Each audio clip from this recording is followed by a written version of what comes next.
something happens, they can be experienced each of them only one time.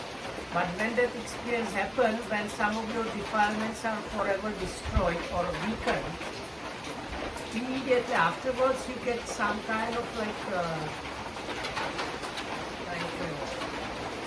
mind that follows the Nibbana experience, which is very special kind of mind, and you can train to get that similar mind later on, and if you train it well enough, stay in that experience for a longer time period. So that is called the fruition effect. So if your vipassana is too strong, you end up with this kind of experience. ඒක ගැන තව පොඩ්ඩක් නිකන් පැහැදිලි කළොත් අපි හිතමු අපි ඉතාම හොඳ පිරිසිදු තැනකට ගියා කියලා. නිකන් හොඳ මේ ඉදේ වෙලාවක හොඳ ශාන්ත මුහුදුවරලකට ගියා කියමුකෝ. ඒ ගිය එක දැන් ආයෙත් මතක් කර ඉන්න පුළුවන් අපිට ඔන්න විනාඩි ගානක් වෙනවා. අන්න ඒ වගේ එකක් කියන උපමාවක් වගේ අන්න ඒ වගේ තමයි මේ ඵල සමාපත්තිය. අර නිවන පිළිබඳ අත්දැකීම නැවත සිහි කර ඉන්න පුළුවන් යම් තමයි සමාධියේ ශක්තිය තරම. ඒකත් හොඳයි. I give you an example again. Let's say early in the morning you come to the beach and you see the sun rising, where the sea is very tranquil and it's amazing. Many of you have gone to the Siripadas, and there are also people watch the sun rising. It's like golden light going everywhere. So that experience happens only that time. You cannot have the experience itself again, but later on you can remember it and kind of relive the memory of that. So the attainment, fruition attainment is like that. You are kind of remembering the Nibbanic experience. ඊට පස්සේ දැන් මේ නිරෝධ සමාපත්තිය කියන එක නිරෝධ සමාපත්තිය පුරුදු වුණාම සාමාන්‍යයෙන් දවස් 7ක්ම ඒකට සමවැදලා ඉන්නවා. නැගිටින්නේවත් නැහැ, කන්නේවත් බොන්නේවත් නිදා ගන්නේවත් දෙලවෙන්නේවත් මොකක්වත් නැතුව දවස් 7ක්ම එහෙම ඉන්න පුළුවන්. So then this attainment of cessation is one of the really amazing attainments. So it's said that you can continuously stay in that attainment for up to 7 days, where you don't eat, sleep or anything. The body is completely unchangeable. එතකොට හැබැයි ඒකට සමාදින්න කලින් යා කරුණු පහක් සලකලා බලන්න. But before you get into that attainment, the person always considers 5 things. එකක් තමයි and ask what is so amazing about feelings and perceptions that disappear. I mean, it's difficult for us to imagine what is so amazing that things that disappear. දැන් අපි feeling perception disappearing නැති වෙන තැනට යන්නේ ඊට කලින් තියෙන ඔක්කොම ධානය සැප විඳලා. දැන් මේ මට්ටමේ ඉන්න කෙනෙක්ට පළවෙනි ධානයේ සැපවත් හිතා ගන්න බෑ. මේ පළවෙනි ධානයත් ඉඳලා දෙවෙනි තුන්වෙනි අටවෙනි ධානයේ සැපයටත් එහා ගිය තත්ත්වයක් තමයි නිරෝධ සමාපත්තිය. ඒකෙන්ද ඒක ඉතාමත්ම හොඳ තත්ත්වයක්. You are kind of jumping too much forward. Like if you ask, this is let's say asking somebody that is within the central sphere. So for that person, they cannot even properly grasp and understand what is so great about even the first jhana. And you bring into cessation attainment, you see always in the first jhana, you see some kind of shortcoming there. That's why you move to the second jhana. So like for you go like this up to this attainment of cessation. So this is like jumping too much forward where you cannot even appreciate properly the first jhana. No, it is and it is not, because with the first jhana there is very clearly there is some clarity, there is Piti Sukha, so everybody can relate to that. With this last one, what is difficult is that it looks like an empty blank state where not even any feeling, any perception exists. Can we talk about some brightness, clarity that exists in that state? But it's the problem because for me it's completely amazing and I appreciate your video. It's very yes, it is. No video, but you don't know even what you are seeing. No, but it means it might depend on your personal inclination. For some people this might sound like a good thing, and for some that no. අපිට ඒක මෙහෙම තේරුම් ගන්න පුළුවන්. දැන් ඉහළම දිව්‍ය ලෝකයේ සැප විඳිනවට වඩා සැපයි පළවෙනි ධ්‍යානයට යන්න. Okay, so this is like how to get to that experience. So there are these divine laws and happiness and comfort experience in the highest divine realm on the sexual sphere is much less than the one in the first realm. ඊට පස්සේ පළවෙනි ධ්‍යානයේ සැපයට වඩා ගොඩාක් හොඳයි දෙවෙනි ධ්‍යානය. So the second jhana is much higher subtle and better than the first jhana. ඊට පස්සේ දෙවෙනි ධ්‍යානයට වඩා ගොඩාක් සැපයි තුන්වෙනි ධ්‍යානය. Then the third jhana is much better, more refined, preferable than the second jhana. ඊට පස්සේ තුන්වෙනි ධ්‍යානයට වඩා ගොඩාක් සැපදායකයි හතරවෙනි ධ්‍යානය. So like this, fourth jhana. ඊටත් වඩා ගොඩාක් සැපයි ආකාසානන්තය. ඊට වඩා ගොඩාක් සැපයි විඥානන්තය. ඊට වඩා ගොඩාක් සැපයි ආකින්චඤ්ඤය. ඊට වඩා ගොඩාක් සැපයි නේව සංඥානාසං. ඊට වඩා ගොඩාක් සැපයි cessation of feeling and perception. It's like the set.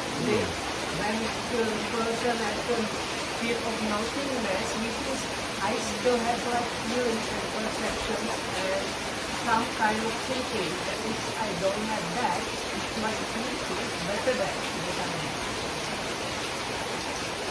ඒ විදිහටයි සංඥා වේදිත නිරෝධය තේරුම් ගන්න පහසු. දැන් ඒක පැහැදිලි වෙනවා මම කිව්ව විදිහට. කාම ලෝකයට වඩා ධ්‍යාන හොඳයි. ධ්‍යාන ඔක්කොටම වඩා හොඳයි නිරෝධය. නිරෝධ සමාපatti.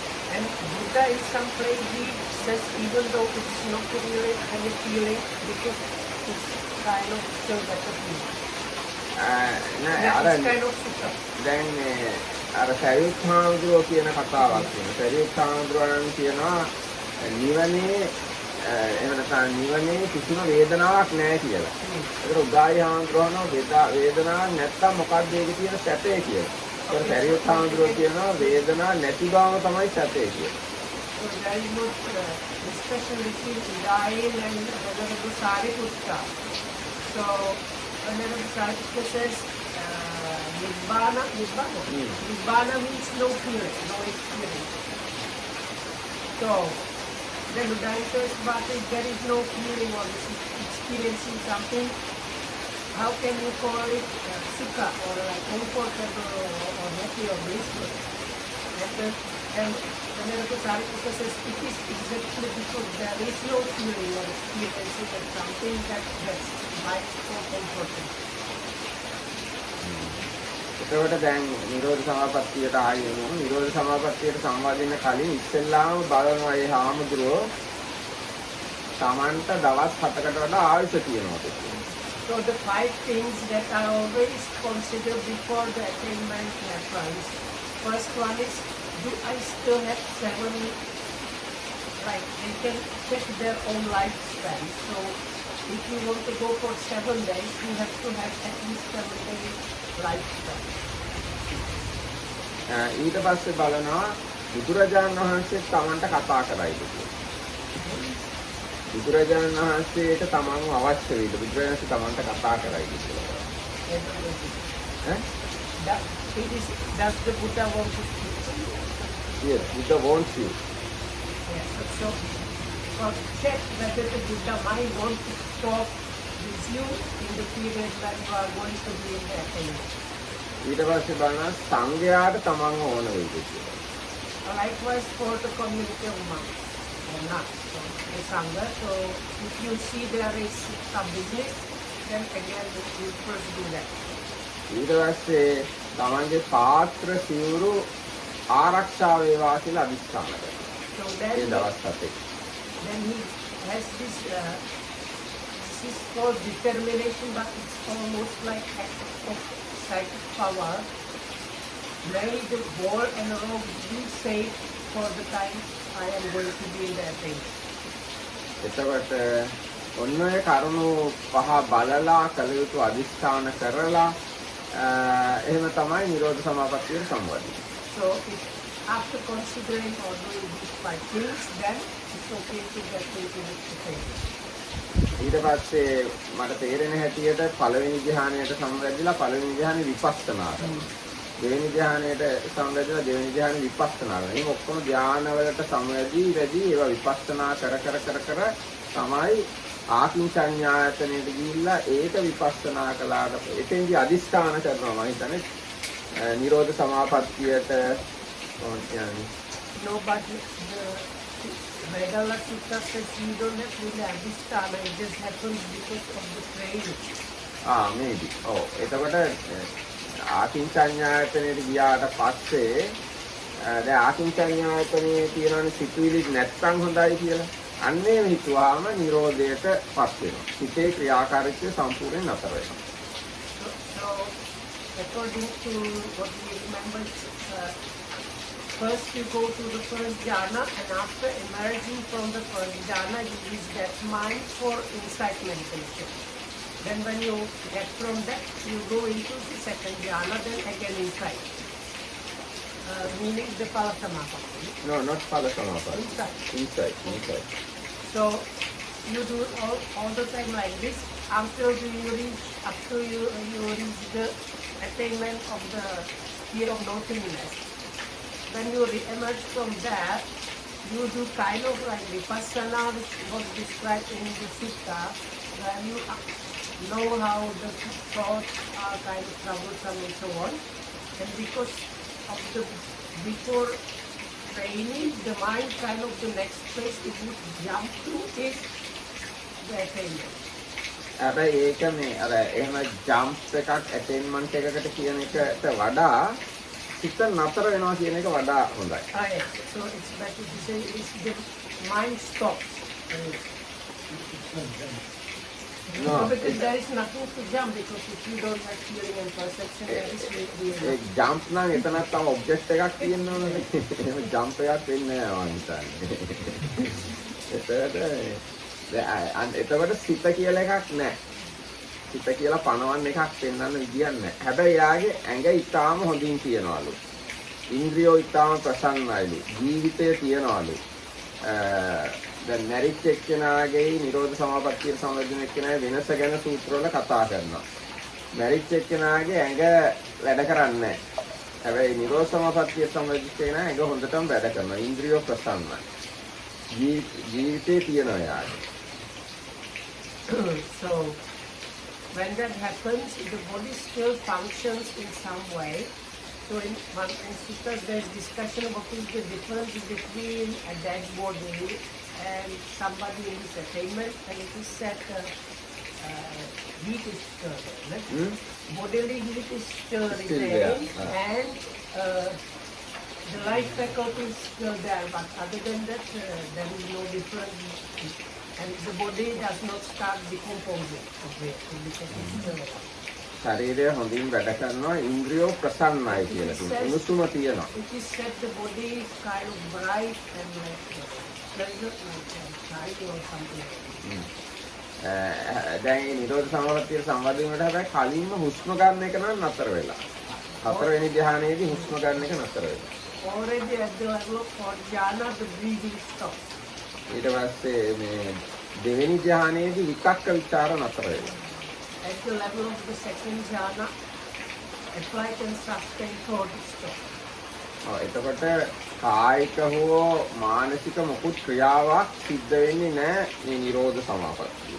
So when one is, you cannot say, okay, I don't say one is stable, but when the Nirodha Samapatti is happening, there is no bodily and no mental functions going on again. ඊට පස්සේ නිරෝධ සමාපත්තියෙන් නැගිටිනකොට ඉවත් වෙනකොට ඉස්සෙල්ලාම එයාගේ හිත ඵල සමාපත්තියට තමයි යන්නේ. රහත් වෙලා හිටියනම් අරිහත් ඵලයට යනවා. අනාගාමී වෙලා හිටියනම් අනාගාමී ඵලයට යනවා. So after emerging from this cessation attainment, first thing that happens is this fruition attainment. So if the practitioner was an anagami, that is the anagami fruition attainment, and if the practitioner was an arahat, it is the arahat fruition attainment. ඒ වගේම තව කියන්න පුළුවන් මේ නිරෝධ සමාපත්තියට සම්බන්ධලා ඉන්නදී කොහොමවත් මැරෙන්නේ නැහැ. Other thing is that that's why actually that is the explanation why the practitioner checks the lifespan, because in the attainment of cessation one cannot die. දැන් සමහර වෙලාවට ආමුද්‍රෝම මරන්න කියලා ගිනි කියලා තියෙනවා. පසේ බුදුරජාණන් වහන්සේලා වෙනවා. ඒත් මේ ගින්නට ඒගොල්ලන්ගේ පාත්‍රවත් සිවුරවත් පිච්චෙන්නේ නැහැ.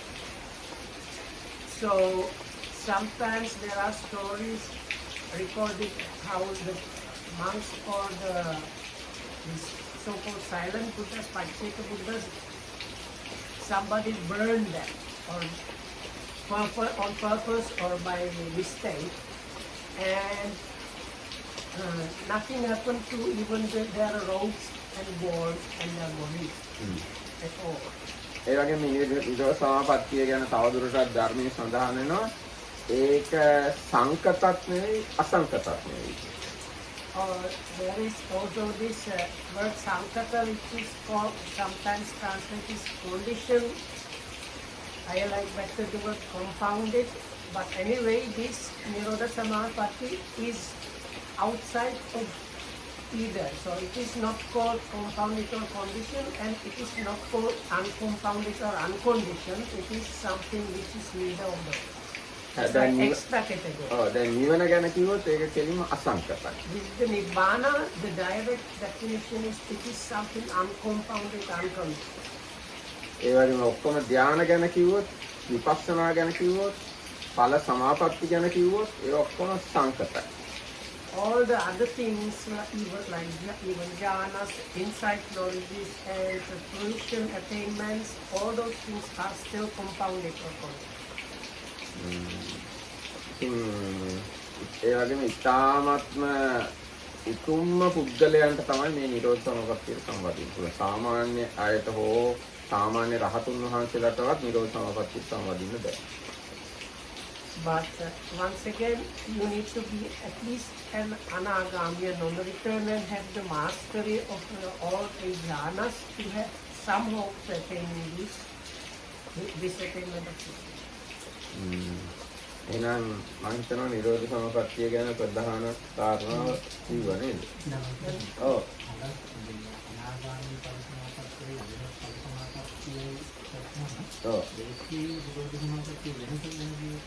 වෙනස කිව්වොත් දැන් මේ නිරෝධ සමාපත්තියෙන් නැගිටින එක්කෙනා අදාළ සමාපත්තියට තමයි පත් වෙන්නේ. ඒ සමාපත්තියෙන් තමයි ඊට පස්සේ එතනින් ඉවත් වෙලා මම දැන් සාමාන්‍ය ලෝකෙට එන්නේ. ඒතකොට ඒකෙන් පැහැදිලි වෙනවා නිරෝධ සමාපත්තිය කියන්නේ වෙන දෙයක්, අරිහත් ඵල සමාපත්තිය කියන්නේ වෙන දෙයක්. අරිහත් ඵල සමාපත්තියේදී කරන්නේ අරිහත් ඵලසිත ප්‍රත්‍යවේක්ෂා කරන. ඒක නිවන ප්‍රත්‍යවේක්ෂා කරන. නිරෝධ සමාපත්තියේදී සිතක් නැතුව ඉන්නේ.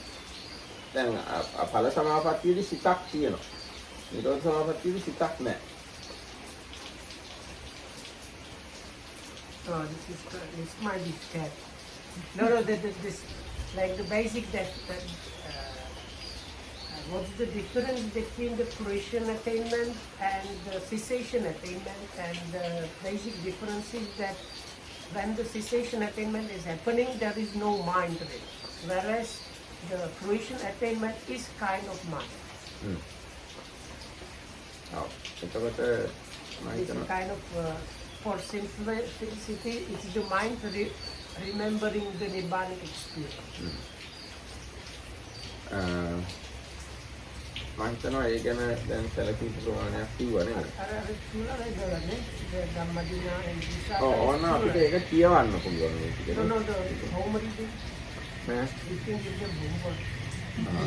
එහෙනම් චූල වේදාල සූත්‍රය කියවන්න.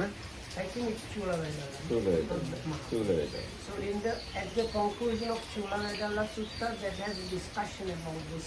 How do you එහෙම නැත්නම් විසුද්ධි මාර්ගයේ අන්තිම පිටු ටික කියනවා.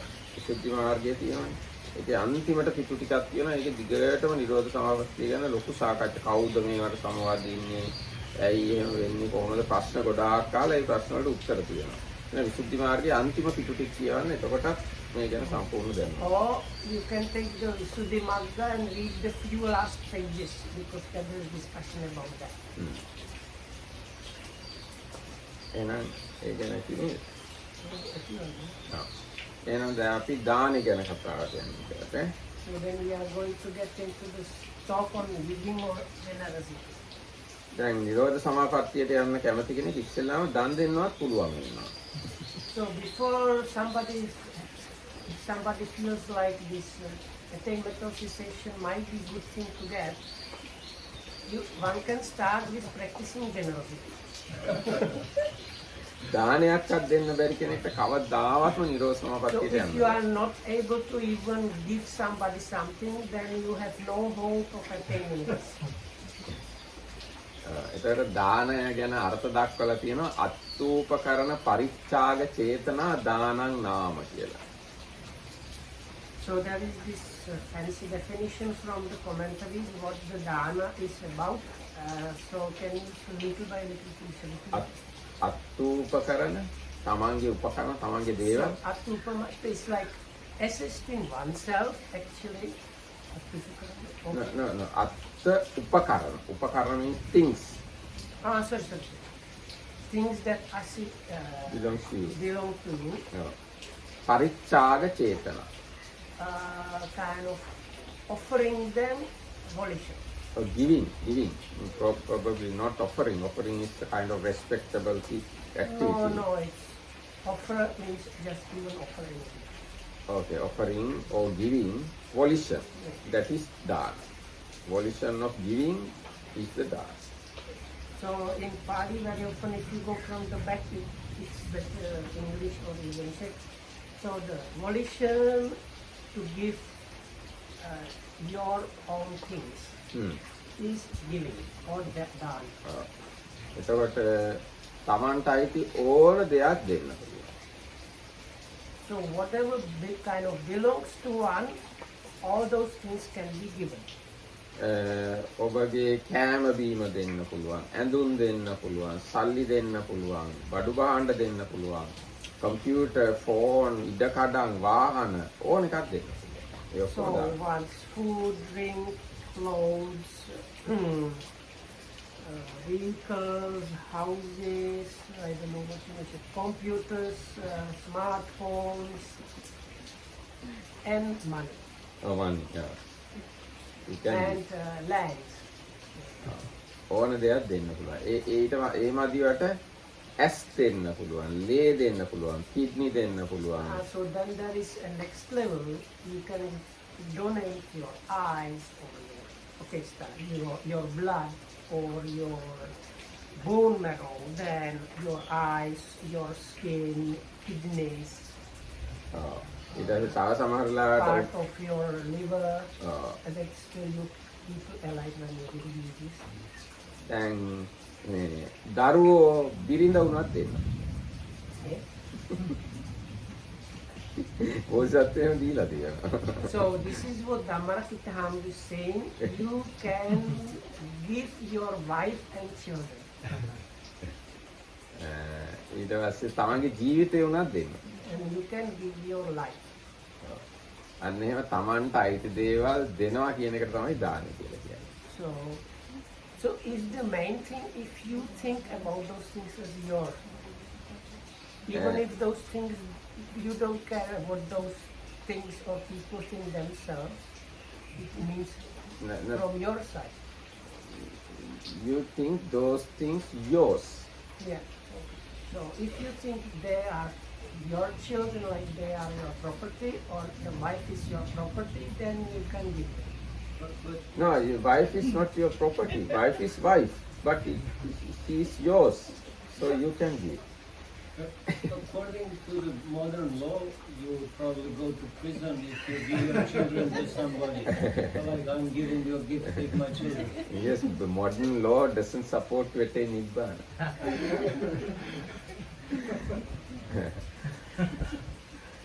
ඒ කියන්නේ ඔයාගේ දේවල් කියන්නේ ඒවා ගැන ඔයාගේ අයිතියක් තියෙනවා. Yes, so ලෝභයක් I තියෙනවා. was trying to ask this one.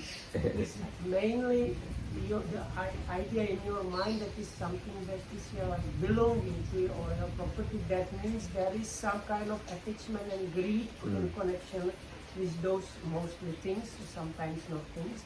So when you give them, you are like combating the attachment and greediness. ඔව්. ඇයි අපි මේ දෙන්නේ ලෝභය නැති කරගන්න. So the giving happens, the idea of giving is to combat or remove greediness or attachment. එතකොට එහෙම මේ හොඳටම දෙන්නේ එහෙනම් දීම කියන එක හොඳටම කරන්නේ බුදු වෙන්න උත්සාහ කරන අය. So the best kind of giver or practitioner, those that practice the giving to the highest level are the people that have the objective of becoming Buddhas. ඊගාට හොඳට දන් දෙන්නේ පසේ බුදු වෙනවා. So the people that are not so good but still better than most others are these people that want to attain the silent Buddha. ඊගාට හොඳටම දන් දෙන්නේ අග්‍ර ශ්‍රාවකයෝ වෙන අය. Then the chief people that they want to become chief disciples. ඊගාට හොඳටම දන් දෙන්නේ අනිත් නිවන් දකින්න හදන අය. So then all the other people that want to attain Nibbana. ඒතර කාට හරි නිවන් දකින්න කැමති නම් එයා ඒක පටන් ගන්න තැන තමයි දන් දීම කියලා කියන්නේ. So for anybody that wants to attain Nibbana, the starting point is really dana or giving. ඒ කාරණා තමයි ආර්ය අෂ්ටාංගික මාර්ගයේ පළවෙනි පියවර වශයෙන් සඳහන් කරලා තියෙන්නේ අත්ති දින්නම් කියලා. අත්ති දින්න. Yes. That is the first right view. But did you say right view or right for noble path? Yes, Okay, right. there is a- Now the right view is right. the first step. Yeah, So so first you confess. beginning of Okay. first step is atti dinna. Okay, so the Eightfold Noble Path starts with Samma Ditti, translated usually as right view, and the worldly kind of right view. The first point, there is like 10 points of the worldly right view, and first one of them is given. එතකොට ඒ කාරණාව ගැන කියනකොට දීම යම්කිසි ප්‍රතිඵලදායක දෙයක් කියලා දැනුමක් තියෙනවා. So there is given or gift. That means the person accepts that giving has some good beneficial meaning. No, person accept that giving. No, person who gives will get back. Yeah, that's what is. So okay. So to clarify, not that you are cunning and I give you and I give something back, but it is like kind of spiritually uplifting kind of good result if you give something. ඊට පස්සේ දීම තව ආකාර දෙකකින් කරන්න පුළුවන්. එකක් අනුග්‍රහ බුද්ධියෙන් දෙන්න පුළුවන්. අනිත් එක පූජා බුද්ධියෙන් දෙන්න පුළුවන්.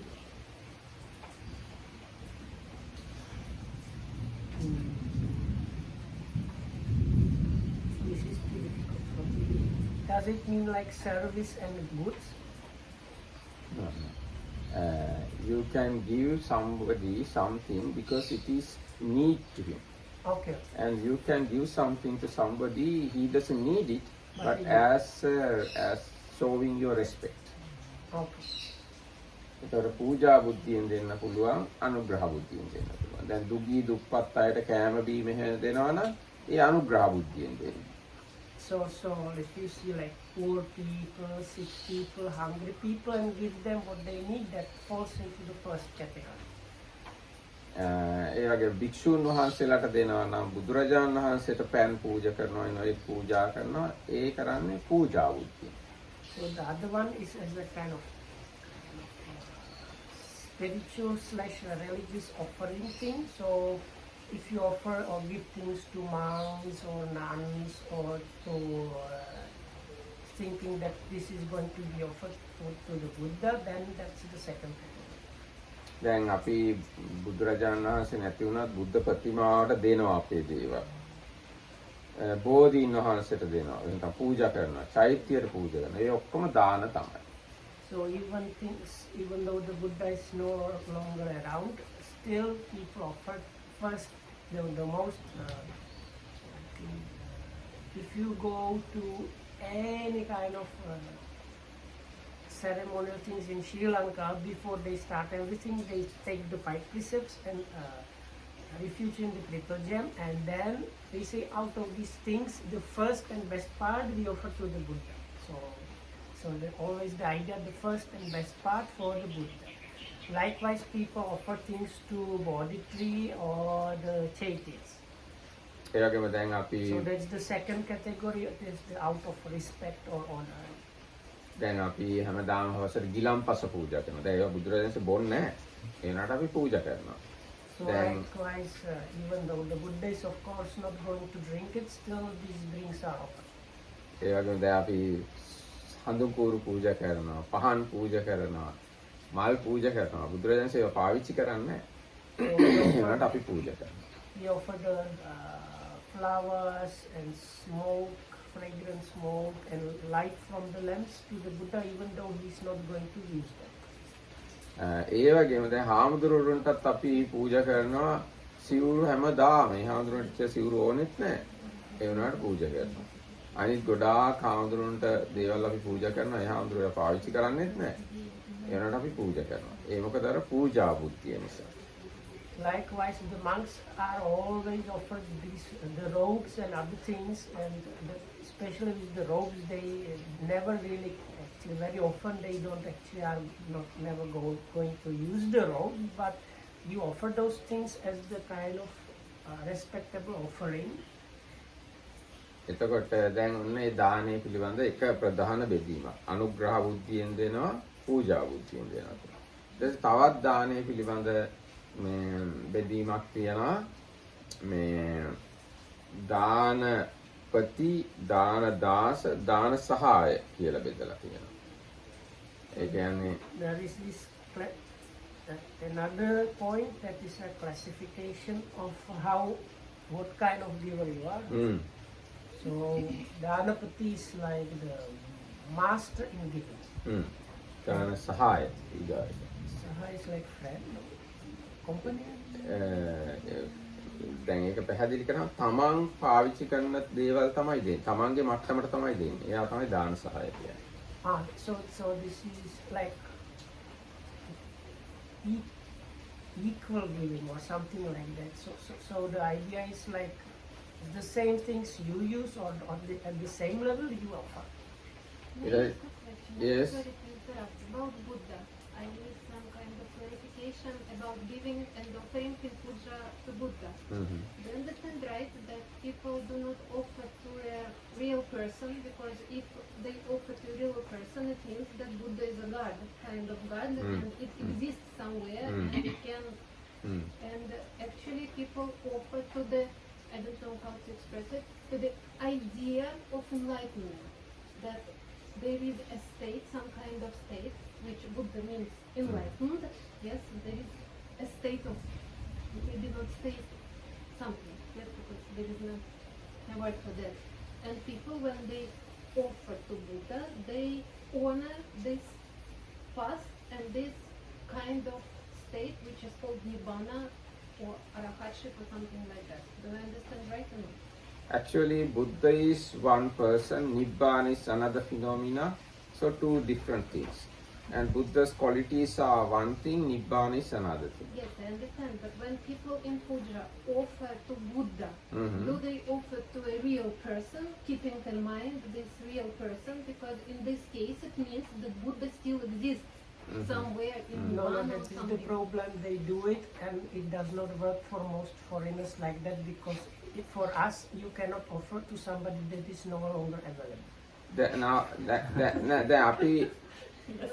Now we offer to a real person, but he lived 2,500 years ago, not But now. isn't it a wrong view that you offer to somebody who doesn't exist anymore? Yes, that's right. This is wrong idea. Is it a wrong idea that I offer to somebody who doesn't exist? So for me, it's much more easier to offer to the idea of that you can reach the state, not Buddha, but of the state of Arahatship, or the state of Nibbana, or something.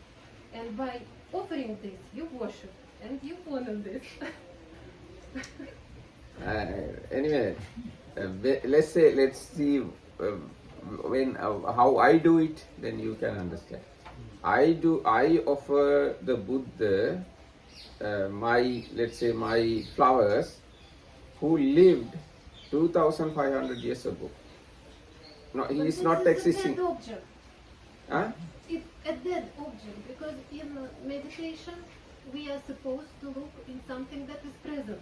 And when I offer something to Buddha which existed 2,500 years ago, I'm offering to a dead object. Okay. Because 2,500 years ago, real Buddha was living. Okay. So I know it perfectly. And I know he is extremely virtuous person. I know he is most wise person. I know he attained Nibbana. And I know he became Buddha in order to help other people. So such a person lived 2,000 years ago. So I offer flowers today to that person who lived 2,500 years ago. Not a god or whoever who is living now, but to the person who already lived in the past. So this is the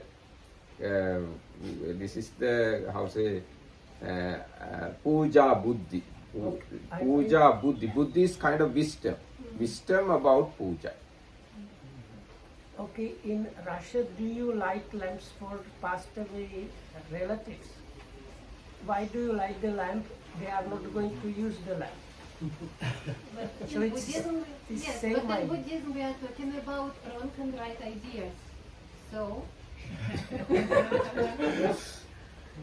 if we are watching from the point of view of Buddhism, this is completely wrong idea that I light a lamp for my passed away relatives because they somewhere in another world already. But we are talking about wrong and right ideas. That's the reason why I must. Now I think you, by lighting lamp, you show your gratitude probably. Yes, and respect. Yes. That's really. Same thing. That's really. Now showing gratitude is one thing, dana is another thing. So gratitude is another concept. It's not now puja buddhi is not just gratitude. It's something bit different than it. Now because Buddha is worthy of offering, whether he lived or passed away, it doesn't matter. Worthy of offerings. That's why we call him Arahant. You know Arahant? The Arahant, Samma, Sambuddha, etc. So, But since he doesn't accept that or doesn't receive it, there is no any merit into that. no. No? It doesn't happen that way. Merit generate within your mind, not because Buddha accept it or use it. Merit is something generated in the mind. So if you have respect and knowledge about Buddha's worthy to offering, then you can offer it with that knowledge and respect and all other good qualities. All these good qualities arise within your mind. In order to arise those good qualities, you have to do something. So we do offering in order to generate these good qualities within us. So that is behind it, we have this puja buddhi. Other one is very clear. Anugraha buddhi is very clear for everybody.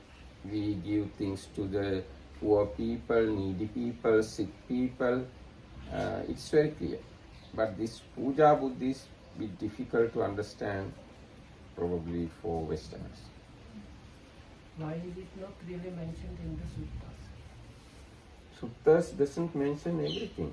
Suttas But mention... like, if you look what the people practice now, big part is putting flowers and things in front of statues. Yes. None of this is mentioned in any sutta anywhere, and all the other things are mentioned. No, not all the other things. No, but Actually, Sila is mentioned, giving to monks is mentioned, everything. Not only that, in Parinibbana Sutta he says if you want to celebrate the enlightened one, build the stupas, but he never says give offerings every morning, bring the flowers to the Buddha and so on. He just mentions now even at that point, Buddha says these deities and Brahmas and everybody doing these pujas to me, but it is not the highest puja. He doesn't say it is not of use. He says it is not the But highest he was puja. still living. It is a puja. It's a puja. And Buddha said, okay, let's take Parinibbana Sutta. Buddha says, after my passing away, you can build a stupa. So Buddha is no more. Only his bones are there. So if you respect to that stupa, you will go to the heaven. So Buddha said this thing also in the Parinibbana But Sutta. you said respect and giving is two different things. Yes, when you giving, you definitely have respect to. When you give something to Chaitya, you don't have disrespect to Chaitya. You must have respect to Chaitya to give something to Chaitya, offer something to Chaitya. So these things are to be discussed very much. Actually, you have not discussed very enough. That's why these problems are there. So we can continuously discuss about these things. So, Bhante, what you just explained is given in which text exactly? Since you said not in the suttas, then in some Abhidhamma text or commentary? The where commentary did is definitively mentioned this many times. Yes, commentaries Like, are very like clear. Satipatthana Sutta that explains how you train, I think Sati Sampajana, that part, I think. And it says how when you go to Pindapata, how you first go to Chaitya and sweep around and do offerings and things like that, they are mentioned in the commentary. Actually, if you read this Parinibbana Sutta commentary, you will find big explanation about offering. Now, Buddha says when deity is offering him flowers and other things, Buddha said this is not the real way of worshipping me. If you practice according to me, that is the real offering. I can't remember exact Pali word. It says, I can't remember anyway. So if you read the commentary to that line, then you will find big description about offering. So anyway, dana is such a big thing. We have to discuss a lot. Only we started it. That's why I said it's another big topic, dana is. And sometimes we don't talk about much. We always talk about samatha, vipassana, bojjhanga and very higher things. But dana is something we have great ignorance about it. So it's good to talk about dana. And Buddha has read lot of suttas about dana. We have Dakkhina Vibhanga Sutta and many other suttas in Anguttara Nikaya also. So we can discuss lengthily about dana. Anyway, dana is the volition of giving, and when you have that volition, you must suppress your greed and hatred and delusion.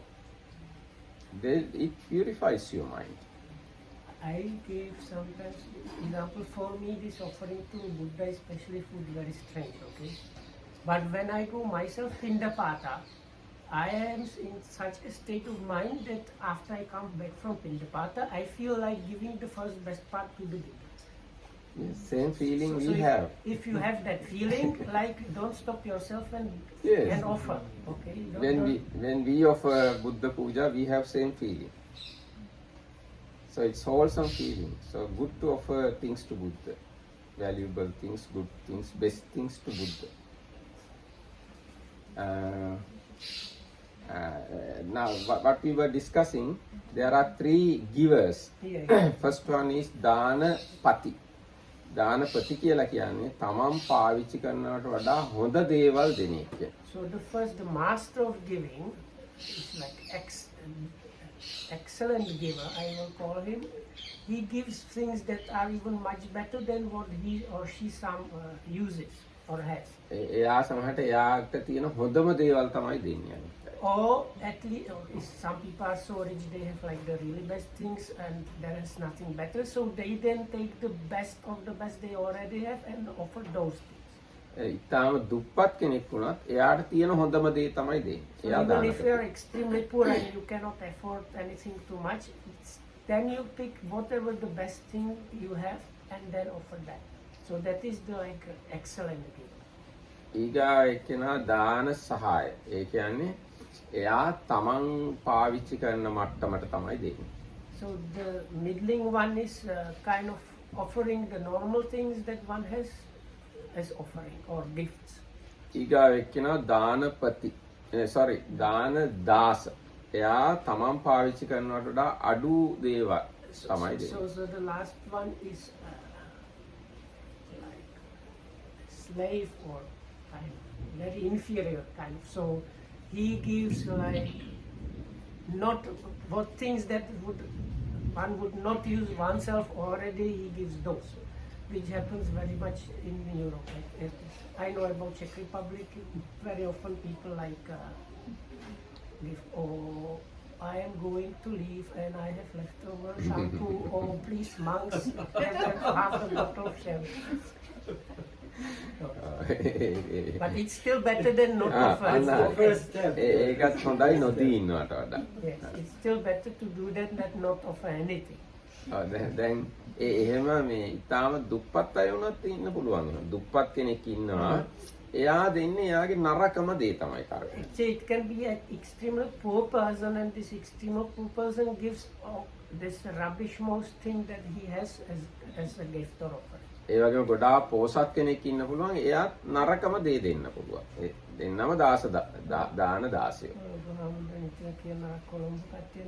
ඒවා කියන්නේ. So look, there are stories from Lokamdo when he was in Colombo, how these rich people and ladies they were changing the furniture in the house and they don't want to throw the old furniture, so they always bring it and dump it in the monastery. So it doesn't matter if you are rich or poor, it depends on our attitude. So the first one gives things, the best things or better than one uses, the middle one is same one, and the kind of lowest one gives the just rubbish things. ඒ වගේ මේ දානය ගැන තව මේ වෙලාවේ චුට්ටක් කියලා අපි නවත්තමු. මේ හොඳ දානයක් වෙන්නේ දෙන්න කලිනුත් සතුටින් දෙන්න ඕන. දෙන වෙලාවෙ සතුටින් දෙන්න ඕන. දුන්නට පස්සේ සතුටින් ඉන්න ඕන. ඒක ගැන අර මහවිජිත රජුරවන්ටත් අර පුරোহিතයා ඒ කාරණාව කිව්වා. අපි අර සූත්‍රයේ කියනවා. So it's a kind of repetition of a principle about giving that was mentioned in this sutta we read the other day about the king Mahavijita, who was trying to organize this big sacrifice, but it became big offering of oil and molasses and things like that. But his advisor told him, before you give, when you give, and afterwards your mind should be like bright and happy about the gift. So this is how you kind of maximize the effect of the gift. ඔව් එතකොට Then can accept can ඔව් දැන් දෙන එක්කෙනා වගේම ලබන එක්කෙනාත් මේකට බලපානවා. දැන් අර දක්ෂිනා විභංග සූත්‍රයට අනුව කරුණු පහක් එකතු වෙන්න ඕන හොඳ දානයක් වෙන්න. කියන්නේ දෙන එක්කෙනා සිල්වත් හොඳ දානයක් වෙන්න. දෙන එක්කෙනා සිල්වත් වෙන්න ඕන, ලබන එක්කෙනා සිල්වත් වෙන්න ඕන, දෙන දේ ධාර්මික උපයාගෙන තියෙන්න ඕන, සතුටු සිතින් දෙන්න ඕන, කර්මඵල විශ්වාසය තියෙන්න ඕන. ඔන්න ඔය කරුණු පහ එකතු වෙච්ච තැන තමයි හොඳ දානයක් වෙන්නේ. So the best kind of giving is also described in this exposition of giving sutta from Majjhima Nikaya, from the last bit of Majjhima Nikaya, and it says when 5 things come together, so the giver is pure, or that means especially at least very virtuous person, so the donor and the one that accepts the gifts is as much pure. So these two are the 2 factors. Then the thing that is offered should be acquired by a kind of righteous way. It should not be like stolen thing or like tricked from somebody or anything like that. So righteous thing, then you should be happy. One should be happy, which might mean referring to before doing and afterwards maybe. Anyway, the Pali is supasanna chitto, happy mind. So happy mind, well delighted mind, something like this. And the last factor is having the belief in kamma and vipaka, that the actions bring corresponding results. ඉතින් දානය ගැන ওই විදිහට අපිට ගොඩාක් ඕනනම් කතා කරන්න පුළුවන්. ඔය චුට්ටක් තමයි පටන් ගත්තේ. දානය ගැන ගොඩාක් තියෙනවා. මම දැක්ක දානය ගැන තියෙන සූත්‍රවල තියෙන එකතු කරලා මෙන්න මෙච්චර විතර ලොකු පොතක් තියෙනවා. දානය තමයි පොතේ නම. So many things are there. So the Maratha was showing somebody put references from the suttas vitrine. බොගොටම නැගිටින සූත්‍ර විතරයි. Actually not Abhidhamma or commentary, explain maybe a little bit of Abhidhamma, but not, because if you take all the commentary stuff about dana, you will have like very big book. But even just from the sutta, it was like maybe 1 inch thick book that was called dana only. එන අවසාන වශයෙන් මම කියන්න බුදුරජාණන්සේ කිව්ව වචනයක් මහණෙනි මම තරම් දානේ වටිනාකම ඔයගොල්ලෝ දන්නවනම් කන්න ගත්ත කෙනෙක් කොටසක් දෙන්න නැතුව වළඳන එකක් නෑ කියලා දේශනා. So last thing that what the Maratha wants to mention, which is extremely beautiful. So the Buddha said, "Oh monks, if you knew and understood about the giving the way I have the understanding, you would not finish even one mouthful without sharing with somebody else." එහෙනම් මෙතකින් නවත්තමු අද දවසේ හැම දිනකටම සේරුවන් We are going to finish today. Thank you.